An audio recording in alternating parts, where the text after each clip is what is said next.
Income tax 2021-2022 tax software, earned income tax credit, the EIC with one qualifying child. Get ready to get refunds to the max, diving into income tax 2021-2022. Lister tax software. You don't need tax software to follow along, but you might want to have access to the forms and schedules, which you can find on the IRS website, irs.gov, irs.gov. Starting point, going to be the single filer, Adam Smith, living in Beverly Hills, 90210. We've got one dependent, which will be a qualifying child for the purposes of the calculation of the child tax credit. We're focused here on the child tax credit and with one dependent. In prior presentations, we talked about it with 0 dependents, and then we'll go on to 2 and 3 or more in future presentations, hopefully. So we have, starting out, the W-2 income, the $19,549. That's an unusual number. We'll explain it in a second here. We've got the $12,550 for the standard deduction, bringing the taxable income to the $6,999. If we follow then to page 2, the tax is calculated at the $698 by the software for the federal income tax, and then we have our credits down below. Now note, we have two things that will typically be playing kind of together here down below with regards to the credits. One's going to be our focus this time, the earned income credit, and the other is a focus that we looked at in prior presentations. That's going to be the child tax credit. So the dependent child often will be a component of these two major credits, both of which have a large, if not complete, refundable portion to it, meaning that it could take your tax liability basically below 0. So in this case, even though we only had a tax of the $698, we basically are ending up with a refund of the $6,590. That's not really a refund in this case because it represents money that we're receiving, not refunded to us. It's more like a benefit program. That's in essence what it means to be in this refundable credit area.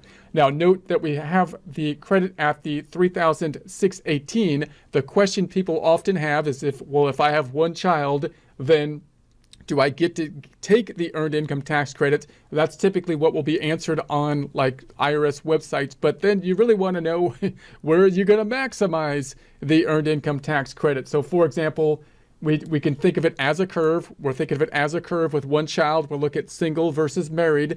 But if you have the one child, then if you go over these thresholds for AGI, you lose the credit. The maximum of the credit is the 3618. The 3618. That's the maximum credit. So that's the peak of the curve when we're talking about one dependent child or one qualifying child. So now we're at the peak right here. You can find that by looking at the IRS, the 1040 instructions. I'm looking at the tables for the earned income tax credit. And if I look first at the non-married individuals and say, well, where can we max this thing out?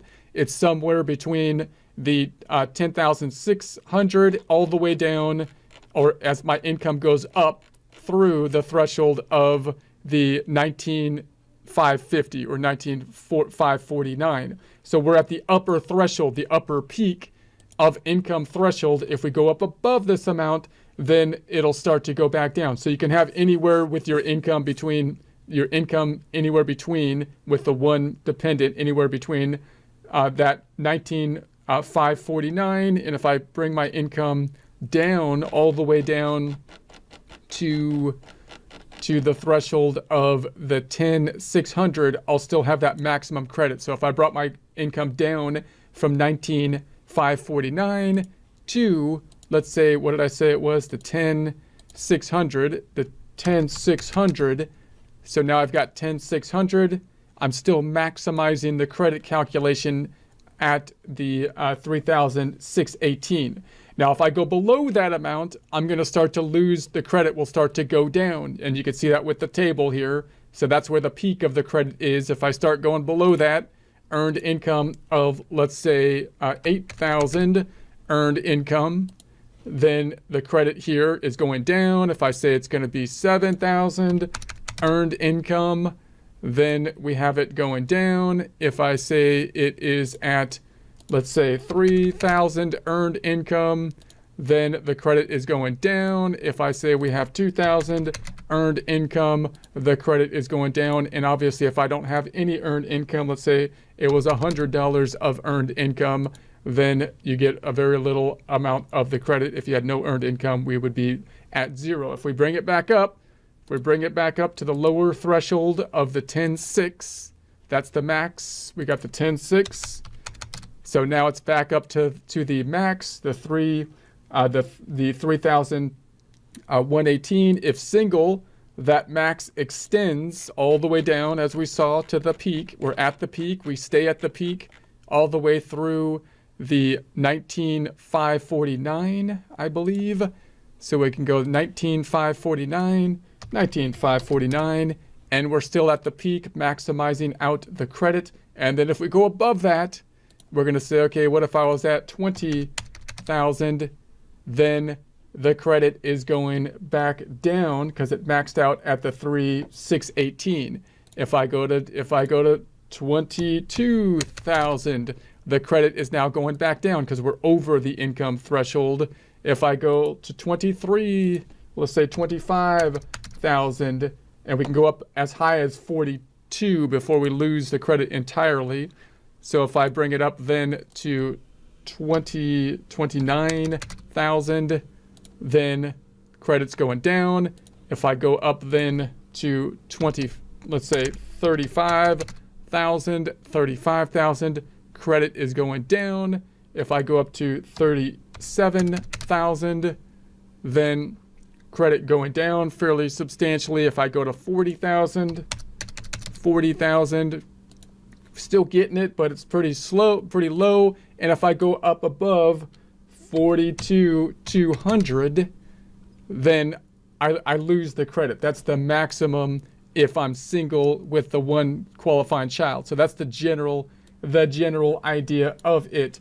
Now, the couple other things that you can take into consideration is if your income was lower than the threshold, let's say it was like 500 or 5,000, therefore you'd have a lower calculation of the tax, and your prior year income was higher, 2019, for example, jumping over to that item, then that's 2 years back. I could say, well, what if this income was higher? Then I would say, okay, if I had the let's say 15,000 here, or what was the end of my threshold? It was down to the 19, so 19,000 somewhere in that area. So let's just say 16,000. Then I would be calculating based on the 16,000. I'm maxing out the credit because I'm using the prior 2019, not prior year, but 2019 number in order to do the calculation. So let's bring it back down. If you had combat pay, you'd have to break that out separately there. And then you might also have a situation where you have someone who has combat pay. If they have combat pay, then say they only made 5,000 here, and then they had combat pay, that's usually going to be shown in box 12 with a Q of the W-2. And so if I said they had another amount, let's say 7,000 in combat pay, then if I don't elect to include it in EIC, what will happen is the income will still only be 5,000 because they got paid in combat pay, which they don't have to pay taxes on, is the general idea. But you might want to include it for the purposes of the earned income tax credit because it would be better. So I could go back on over and say include the combat pay, and that would then increase the calculation, bringing us up to the max, even though my income is only 5,000 for federal income tax purposes. That's the other kind of thing that's a little bit tricky. I'm going to remove that for now. Get rid of the combat pay for now, and then go back on up. So I'm back to the 5,000. Now, if they were married, I could say, okay, let's say they got married. Where are the thresholds? And so now we've got married, and we're still saying that there's only one qualifying child. So two people got married. Now, first of all, let's first go back to the maximum. So if I go back to the max, which was around, let's say the max was at the 19,549. So I'm going to say wages 19,549. So now you've got the maximum credit of the 3,618. Now let's say they got married. Let's say Adam got married to someone who doesn't have a child, a qualifying child. Then if their income was over the threshold for married filing joint, then you'd lose the credit entirely. And notice the threshold isn't double for the single. It's only at 48. So if it goes up a few more $1,000, you actually kind of lose the credit. So let's imagine that happens. Let's imagine they got married.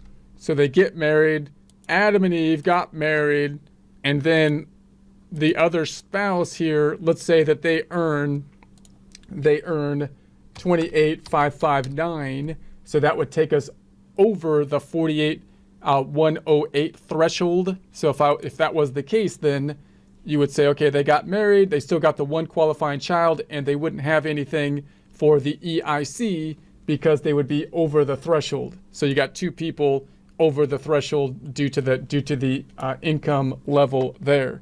So again, in that instance, if they were filing separate, you would have at least one of them that would be getting the credit that would be maxed out at the 3,618. If they get married, then you might lose that. So you can see there could be possibly a disincentive for marriage in this case. The second one wouldn't have not been receiving an EIC because they're over the threshold if there was no children involved in that case. Now, if the other one was single and they didn't have any children and their income was like 11,550, they would be getting a credit of 1,502. So let's say their income was 11,550. Now you're at the 3199, and that would give you'd be getting the credit of 2,722 is what we're calculating here, as opposed to if they were separate, you would think that one would be getting 1,502 plus the 3,618, or 5,120, because you would think if they filed separate, one would be getting the maximum with no children of 1,502, the other one would be getting the maximum of 3,618. So it's possible that, again, the marriage could actually be a disincentive in that case, possibly. And we'll talk about two dependents later, but let's just imagine now they got married, Adam and Eve. They were in the exact same situation. They were both maxing out the credit at the 3,618, and they both had a qualifying child. They got married, so now they've got two qualifying children, married filing joint, and their income is now at the 3998 because they were both maxing out the credit at the 19,549, which is the upper threshold to max out the credit as a single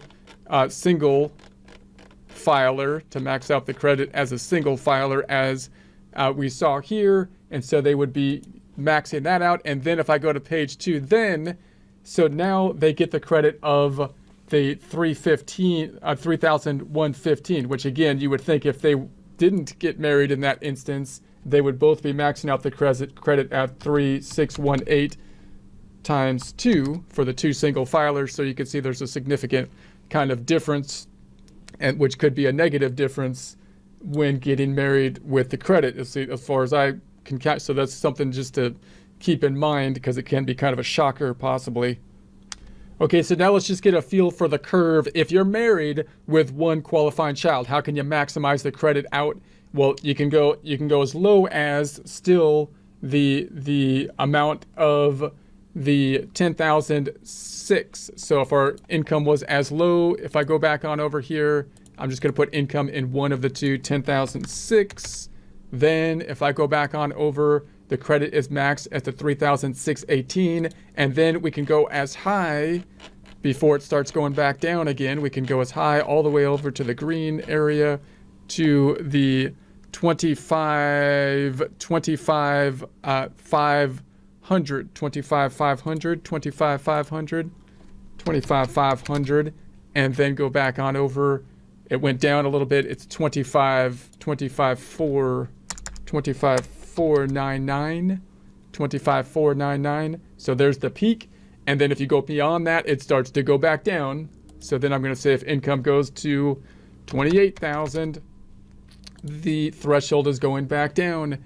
If we then go back down to 25, or let's say I was going up, 32,000,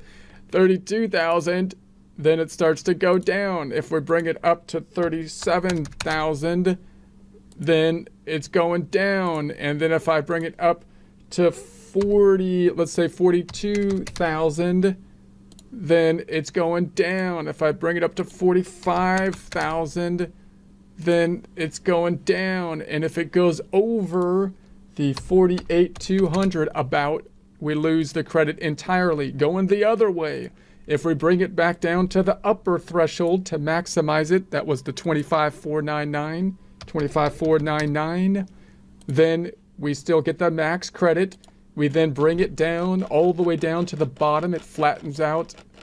And so you're still at the max, and you can bring the income all the way down to the 10,600. So 10,600, 10,600, and we're still good. If I go below that, like if I go to 8,000, married, filing joint, where it goes down. If I go to 5,000, then it goes down. If I go to 3,000, then it goes down. If I go to 1,000, then it goes down. And if I don't have any earned income, then I lose it, right? So that's going to be the basic kind of idea of the curve that you want to kind of have in your mind with regards to marital status and the number of children.